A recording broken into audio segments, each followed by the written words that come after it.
Bonjour, bonjour, soyez la bienvenue. Si tu nous regardes pour la première fois, je te souhaite la bienvenue dans notre émission Femmes éveillées. Moi, je m'appelle FIFA et je voulais remercier comme ça à toutes les personnes qui nous regardent et toutes les personnes qui sont abonnées à notre page YouTube. Je vous dis merci, merci pour les encouragements, merci pour vos commentaires. Vraiment, que le Seigneur vous bénisse. Ces émissions ne seront pas celles qu'elles sont aujourd'hui sans votre soutien. Donc, je vous apprécie grandement. Permettez-moi de vous dire merci. Je suis absolument reconnaissante de vos vies. Merci de nous inviter dans vos maisons, d'ouvrir votre téléphone, de nous écouter pour celles qui nous écoutent en audio. Merci, merci à vous tous. Soyez bénis. Alors, aujourd'hui, nous allons parler de la colère. Nous allons parler de la colère. La colère, c'est cette émotion qui est très, très néfaste. Il y a quelque chose que le Seigneur m'a appris, il m'a dit, il y a deux grandes peines dans la vie. Deux grandes peines, il y a deux. Alors, la plus grosse peine, c'est la peine d'avoir à regretter toute ta vie pour quelque chose la peine de vivre dans les regrets le restant de ta vie. Il y a cette peine-là. Et la deuxième peine, c'est la peine de la discipline. Lorsque tu te disciplines à vivre d'une certaine manière, tu as une peine. Mais la peine de la discipline apporte la satisfaction, pendant que la peine des regrets apporte juste les remords, la tristesse. Si je savais, j'aurais pu faire différemment. C'est la galère. Ça amène des conséquences plutôt négatives et néfastes. Alors, la colère est cette émotion-là que nous devons absolument gérer, parce que lorsqu'on ne la maîtrise pas, elle peut nous amener les deux peines. Les deux peines. Celles qui vont gérer la colère vont bénéficier, ça va prendre la discipline, et la discipline apporte toujours de la satisfaction. Au final, ça apporte un résultat favorable, et ceux qui ne vont pas souffrir, se discipliner pour un meilleur lendemain, vont tomber de l'autre côté, qui est la peine de vivre dans les regrets peut-être en prison. Donc c'est ce que nous allons regarder. Je ne sais pas, voilà, je vais faire un constat général. Nous tous, nous avons grandi certainement dans des maisons où la famille est toujours dans la colère. Tu as peut-être un père colérique qui vous tape dessus, qui vous crie dessus. C'est un homme violent, et lorsqu'il a des crises de colère, il fait des catastrophes. Ou une mère toujours en colère, et ça nous affecte. Et vous allez remarquer que ces émotions-là sont transférables. Toi aussi, en grandissant, sans le savoir, tu es une personne qui s'énerve vite, tu te mets vite en colère. Ce n'est pas de ta faute. Généralement, on copie ce qu'on voit, parce que ce qu'on voit nous affecte. Et si toi, tu as grandi dans une maison de colère, aujourd'hui, ce message vient te dire que tu peux vivre différemment, parce que la grâce est disponible. Et des fois, on ne comprend pas vraiment le danger de cette émotion-là jusqu'à ce qu'on voie la parole de Dieu. Moi, la parole de Dieu m'a façonné avec la colère. Surtout en tant que maman, là, on pète des câbles tous les jours sur les enfants. Nos maris nous énervent, et tu es là, on veut gérer les situations dans la colère. Mais le Saint-Esprit m'a appris et m'a montré dans sa parole que ce n'était pas de Dieu. Le désir du Seigneur est que nous soyons pacifiques. Nous allons regarder tout de suite, sans plus tarder. Je vais lire plusieurs versets. Donc, allez-y, cherchez vos Bibles. Prenez vos Bibles. Nous allons lire la parole de Dieu, et vous allez découvrir avec moi que ce n'est pas de Dieu de vivre dans la colère. Et je voudrais, au travers de ce message, que quelqu'un abandonne la colère pour toujours. Pour toujours. Donc, c'est ce que nous allons regarder. Je vais bien sûr vous partager les deux versets qui m'ont fait peur et m'ont aidé à abandonner la colère. Je deviens une femme tellement gentille que tout le monde est étonné. La parole de Dieu est tellement puissante, je vous assure, la Bible est là, waouh! J'aurais tellement voulu que nos parents, nos grands-parents aient accès à la Bible. Il y a beaucoup de dégâts qui devaient être évités, mais faute de connaissance, le peuple périt. Mais aujourd'hui, tu ne périras pas, parce que la parole sera prêché. Alléluia. Donc, je vais inviter le Saint-Esprit. Saint-Esprit, nous t'aimons, nous t'exaltons. Sois la bienvenue au milieu de nous, Saint-Esprit de Dieu.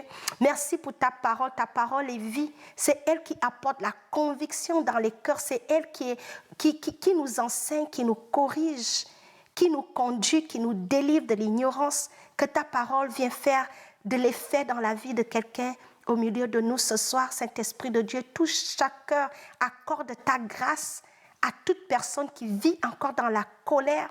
Délivre tes enfants, de l'esprit de colère qui n'est pas de Dieu, dans le nom de Jésus. Amen. Alléluia. Amen. Sans plus tarder, prenez vos Bibles. Je vais commencer avec les 2 versets qui m'ont délivré, parce que ne pensez pas que je vous prêche quelque chose que je n'ai pas vécu. Moi-même, le Seigneur a dû faire un travail avec moi, parce que je vous assure, il y a 2 fois, j'étais très, très championne à péter les câbles. Je vais tout gérer, je vais crier, mais le Seigneur m'a dit, il faut se calmer. Alors ça a changé ma vie. Je me sens tellement bien. Mes enfants sont toujours avec moi parce que je suis maman.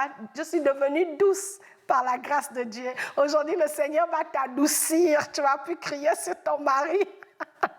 Excusez-moi, ce verset-là me fait rire. Alors, je vais commencer avec mes 2 versets.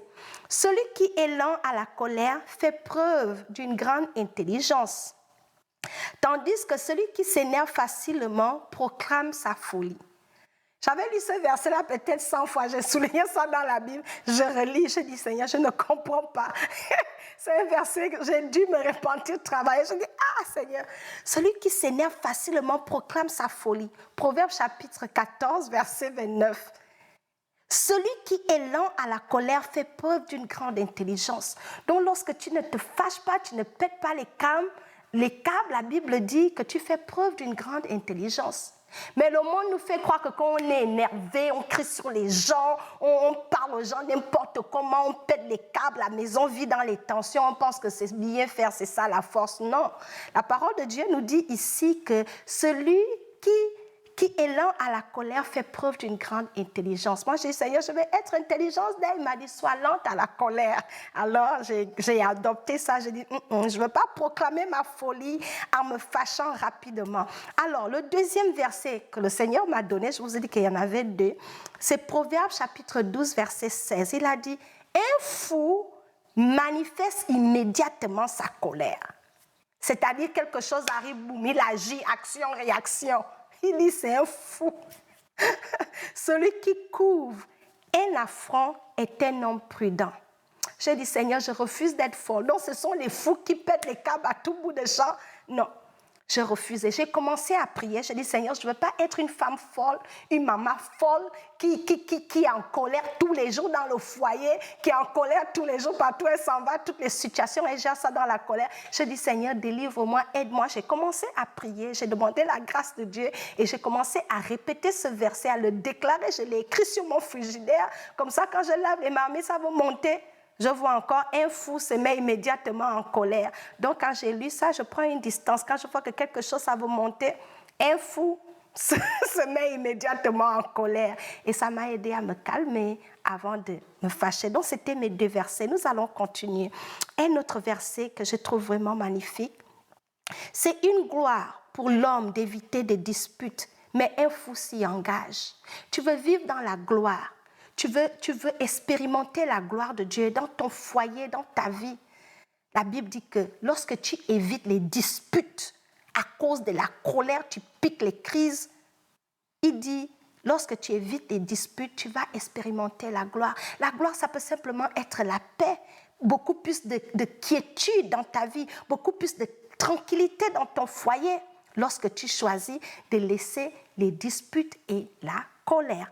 Mais il dit, les fous, les folles, ce sont elles qui s'engagent rapidement dans la colère. Ça, c'était Proverbe 20, verset 3. Il faut noter. Un autre verset. Un homme en colère excite des querelles et un furieux commet beaucoup de péchés. Waouh! Un furieux commet beaucoup de péchés. Dans la colère, tu vas commencer à être violent, tu vas casser toutes les assiettes dans la maison, tu vas aller te battre avec le voisin, tu peux même aller jusqu'à tuer quelqu'un parce que tu as des excès de colère. Ça peut t'amener à poser des actes que tu vas regretter le reste de ta vie. Dans la colère, tu vas dire des choses aux gens que tu n'es pas supposé leur dire. Tu vas blesser ton mari, tu vas blesser ta femme, tu vas blesser les gens à l'église parce que tu es en colère. Tu blesses les gens dans ta famille, tout le monde a peur de toi parce que toi, quand tu es en colère, tu insultes tout le monde, tu ramasses tout le monde, tu bastonnes tout le monde. Donc, quand on te voit, tu es un homme de violence, tu es une terreur. Et ce n'est pas de Dieu. Vous voyez, la colère est vraiment une mauvaise chose. Mais la colère nous amène à pécher, à commettre des erreurs quand nous regrettons tout le reste de nos vies. Donc, ce n'est pas bien d'avoir la colère parce que ça peut t'amener à commettre des crimes que tu pouvais éviter si tu avais réglé la situation dans le calme. La colère peut t'amener à détruire ton foyer parce que tu es un homme violent dans la colère, tu bastonnes tes enfants, tu bastonnes ta femme, tu peux gâcher ton foyer à cause de l'esprit de colère. C'est un esprit. Et le Seigneur ne veut pas que nous gardons cet esprit en nous. J'ai un autre verset. La Bible dit, si vous mettez en colère, ne péchez point, que le soleil ne se couche pas sur votre colère. Ne donnez pas accès au diable. Donc le Seigneur voudrait, ça c'est dans le livre d'Éphésiens chapitre 4, versets 26 à 27, le Seigneur voudrait que lorsqu'on se met en colère, il nous conseille dans ce verset de nous libérer de la colère dès que possible. Il nous conseille en fait, lorsque tu t'es mis en colère, ne reste pas dans cet état-là. Fais un effort de laisser aller la colère, de se calmer rapidement, parce que si tu ne te calmes pas, tu vas déborder dans tous les sens et faire du mal aux gens autour de toi. Et le Seigneur n'aimerait pas cela. Et la clé, comme petite solution pour aider à la colère, c'est une réponse. C'est dans le livre de Proverbes 15:1, la Bible dit, une réponse douce calme la fureur, mais une parole dure excite la colère. Une parole dure excite la colère. Donc vous voyez, deux fois, surtout nous les femmes, dans notre foyer, on ne sait pas s'adresser à nos maris. On n'utilise pas la douceur lorsqu'on s'adresse à nos enfants. On est toujours en train de donner des réponses piquantes, de donner des paroles piquantes, en train de blesser l'amour propre, l'estime des gens que nous aimons. Mais le Seigneur nous donne la recette ici. Il dit, une réponse douce va calmer la fureur. Lorsque tu es dans une réponse agressive, c'est comme si tu mettais l'essence dans le feu. Donc, lorsque vous avez quelqu'un qui est en colère, il serait bien que toi, tu te calmes. Au lieu de rentrer dans la colère, ça va juste créer deux fous dans la maison. Et les enfants en souffrent. Je comprends pourquoi le Seigneur ne voudrait pas que nous puissions entretenir la colère. Parce que lorsque nous avons la colère, non seulement nous nous faisons du mal, mais nous blessons ceux que nous aimons. Nous faisons du mal aux autres. Et des fois, c'est un mal qu'on n'a même pas envie de faire. C'est juste parce qu'on n'a pas eu la maîtrise de soi. Donc, le fruit de l'esprit qui est la maîtrise de soi, self-control, cet esprit-là nous aide à contrôler notre colère. Quand tu veux te mettre en colère, ça va t'aider d'avoir la maîtrise, de cultiver la maîtrise de soi. Lorsque tu ne l'as pas pris, dis Saint-Esprit, viens m'aider. Je sens que je me mets facilement en colère, viens m'aider, délivre-moi de cet esprit. Je vais être une femme douce, douce avec mes enfants, douce avec mon mari. Je ne veux pas être une femme de colère. Le Saint-Esprit va t'aider et commence à lire la parole de Dieu. Commence à pratiquer un message comme celui-ci. Une réponse douce calme la fureur. Et là, quand tu vois que tu veux donner une réponse agressive, tu te souviens de ce verset, tu changes, tu donnes une réponse douce. Ça va favoriser la paix dans ta maison, ça va favoriser l'atmosphère de joie dans ta maison et ça va créer une meilleure connexion entre toi et les gens autour de toi. Surtout nous, en tant qu'enfants de Dieu, nous voulons refléter Christ. Pouvons-nous refléter Christ dans la colère, dans la fureur, dans la violence, dans la méchanceté, dans les injures, dans l'agressivité? On ne reflète pas Christ avec ces émotions-là. C'est la raison pour laquelle le Seigneur ne voudrait pas que nous soyons des gens de colère. Je vais vous donner un autre verset. Je vous donne plein de versets pour que vous sachiez que c'est Dieu qui le dit. Alors, on va lire Proverbe 16, 32. Ça dit, « Celui qui est lent à la colère vaut mieux qu'un héros. Et celui qui est maître de lui-même que celui qui prend des villes. » Quelqu'un qui prenait des villes dans la Bible, je vais finir avec ça, c'était Samson. C'était un homme colère, c'est-à-dire quand la colère l'attrapait, il détruisait les villes, il va brûler. Il ne cherchait pas à comprendre. Il gérait tout par la violence. Mais Samson était un homme dont Dieu avait une vision. Dieu avait un plan. Son plan était de délivrer le peuple de Dieu. Mais comme il ne savait pas contrôler sa colère, il gérait tout dans la violence. Il prenait des villes. Donc Samson n'a pas vraiment accomplir le projet que le Seigneur avait pour lui.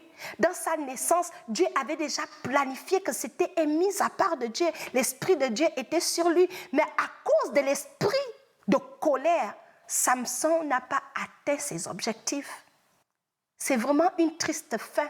Et le Seigneur ne veut pas que toi aussi tu aies une triste fin à cause de ton esprit de colère. Au travail, tout le monde, quand on parle de ton, c'est que, oh, le méchant là, le monsieur colérique là, le monsieur, oh, lui, il est trop violent, et il est trop agressif, la femme agressive là.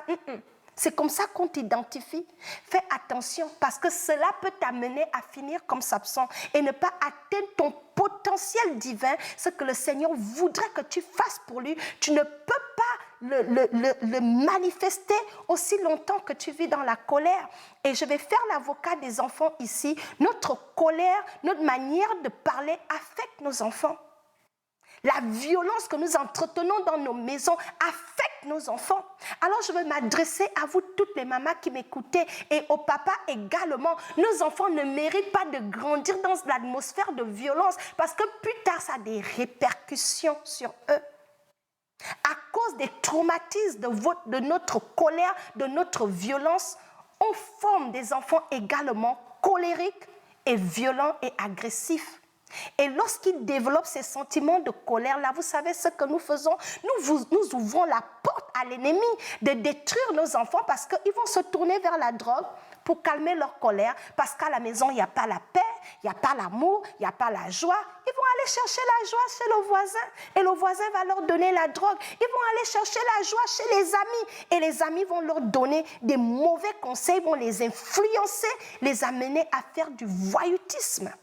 C'est la raison pour laquelle le Seigneur voudrait que nous veillions à marcher, à avoir la tempérance, à être des gens calmes, que même si on se met en colère, parce que c'est inévitable, nous sommes humains, il peut arriver qu'on se mette en colère, mais ne restons pas dans notre colère. Ne prenons pas la colère maintenant comme notre nouvelle robe. Je suis colérique. Non. Le Seigneur nous invite à être pacifiques comme Christ, à être des messagers de paix et entretenir l'atmosphère dans notre maison, que ça soit l'atmosphère de l'amour et la présence de Dieu, parce que la présence de Dieu ne demeure pas dans la violence ni dans la colère. Donc c'était le message d'aujourd'hui, je voulais vous encourager avec ça. Soyez bénis, je vous vois dans une autre émission. Aimez la vidéo, partagez-la et ne soyez plus en colère. Demandez au Saint-Esprit de vous aider et prenez la décision de laisser aller la colère, d'être des hommes et des femmes pacifiques pour la gloire de Dieu. Merci.